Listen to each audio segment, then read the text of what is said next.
साथियों, जय भीम, जय संविधान, जय जोहार, नमो बुद्धाय, जय फूले। मित्रों, तारीख 25/5/2025 रविवाરના રોજ અમદાવાદ શાહીબાગ સર્કિટ હાઉસમાં જે મહાગુજરાત SC/ST મહાસભા દ્વારા જે મહામીટિંગ યોજવામાં આવી હતી તેના મુખ્ય ઉદ્દેશો આ પ્રમાણે હતા કે ગુજરાતમાં રહેલા SC/ST ઉપર જે અત્યાચારો, અન્યાય, અત્યાચારો, મારઝૂડ, જાતિવાદ, અભડછટ અને તમામ સંવૈધાનિક હક અધિકારનો અમલ ન થતાં આ મિટિંગ હતી।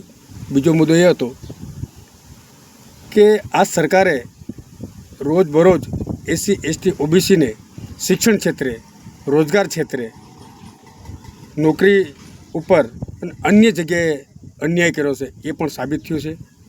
તદુપરાંત કે ગુજરાતમાં જે સરકારી સ્કૂલો હતી બંધ થઈ રહી છે, અત્યાચાર, અન્યાય, અભડછટ વધી રહી છે, માનવતા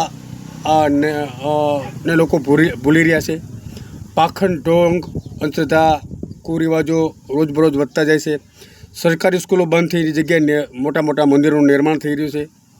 આના જવાબદાર કોણ? આના જવાબદાર માત્ર સરકાર છે। તો બીજી પણ એ પણ ચર્ચા કરવામાં આવી હતી કે ગુજરાતમાં રહેલો SC/ST OBC જનરલ કેટેગરી તેમજ મહિલાઓ ભારતીય સંવિધાનને કોઈ ફોલો કરતા નથી। તો જ્યાં સુધી ભારતીય સંવિધાનને નહીં સમજે ત્યાં સુધી આ સરકાર આપણી ઉપર તાંડવ કરશે। ભારતીય સંવિધાનના એક આર્ટિકલને આ દેશનો એક નાગરિક જાણતો હોવો જોઈએ। આ દેશમાં રહેલા આ વર્તમાનની સરકાર આવું શા માટે કરી રહ્યા છે કે ભારતીય સંવિધાનના તમામ નિયમો, તમામ આર્ટિકલો, તમામ અનુચ્છેદનું પાલન કરતા નથી। SC/ST ઉપર જે અત્યાચાર, અન્યાયો થાય છે એના જવાબદાર આ સરકાર છે। એનું મુખ્ય કારણ છે કે આ સરકાર SC/ST OBC, મહિલાઓ, માઇનોરિટી એમજ જે વિદ્યાર્થીઓ છે એના જે સંવૈધાનિક હક અધિકારો છે એ ધીમે ધીમે લુપ્ત કરી રહ્યા છે, ધીમે ધીમે દબાવી રહ્યા છે અથવા લોકોને ભૂલાવી રહ્યા છે। તો આ સરકાર ચોખ્ખું સાફ દેખાય એવું છે કે આ સરકાર આજની તારીખમાં ભારતીય સંવિધાનને ખતમ કરવાનો પૂરો પ્રયાસ કરી રહી છે અને ભારતીય સંવિધાનને ક્યારેય પણ આ સરકાર ખતમ નહીં કરી શકે, પણ એ રીતે કરી રહી છે કે ભારતીય સંવિધાનના ધીમે ધીમે જે બાબા સાહેબ ડૉક્ટર આંબેડકરે જે ભારતીય સંવિધાનમાં જે આર્ટિકલો, જે સુવિધાઓ અને જે SC/ST OBC માટે જે કલમો લખી છે એ કલમો ધીમે ધીમે લુપ્ત કરવાનો પ્રયાસ આ સરકાર કરી રહી છે।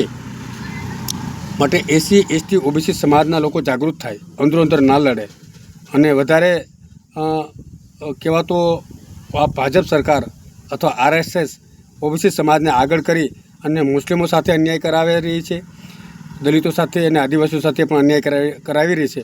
તો OBC સમાજ જાગૃત થાય। SC/ST સાથે કે મુસ્લિમો સાથે લડાઈ કરવાનો સમય નથી। અત્યારે તમારા સંવિધાનિક હક અધિકારો માટેની તમારે લડાઈ લડવાની છે। દલિતો શબ્દ બોલી, દલિત જો કે ભારતીય સંવિધાનમાં ક્યાંય શબ્દ છે જ નહીં દલિત, અનુસૂચિત જાતિ અને અનુસૂચિત જનજાતિ જેવા શબ્દ અને OBC સિવાય શબ્દ બાબા સાહેબે લખે છે, પણ દલિત શબ્દ એક પોલિટિક્સ શબ્દ છે।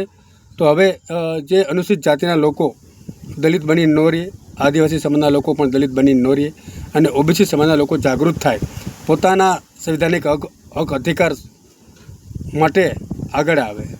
તદુપરાંત કે ગુજરાતમાં દરેક જિલ્લા અને તાલુકા બાદ ભારતીય સંવિધાન તરફ લોકોને જાગૃત કરવામાં આવશે। આ મહાગુજરાત SC/ST મહાસભાની મિટિંગમાં જાહેર કરવામાં આવ્યું છે।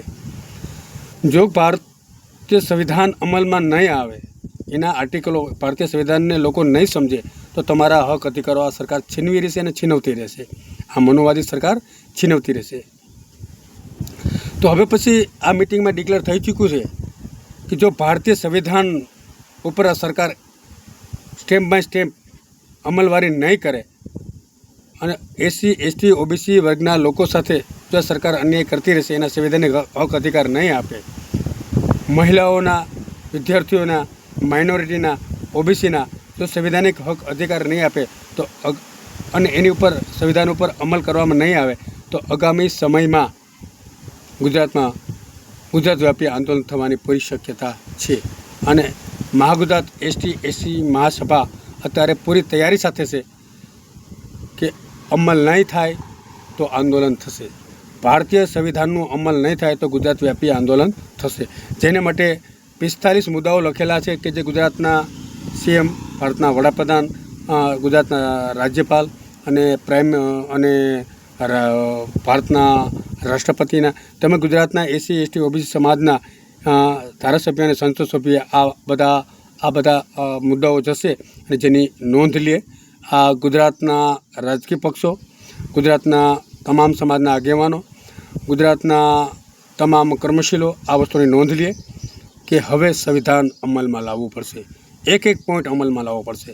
જો હવે સંવિધાન અમલમાં નહીં આવે તો ગુજરાતની વર્તમાનમાં બેઠેલી સરકારે પોતાની સત્તા છોડવી પડશે. જય ભીમ, જય ભારત, જય સંવિધાન.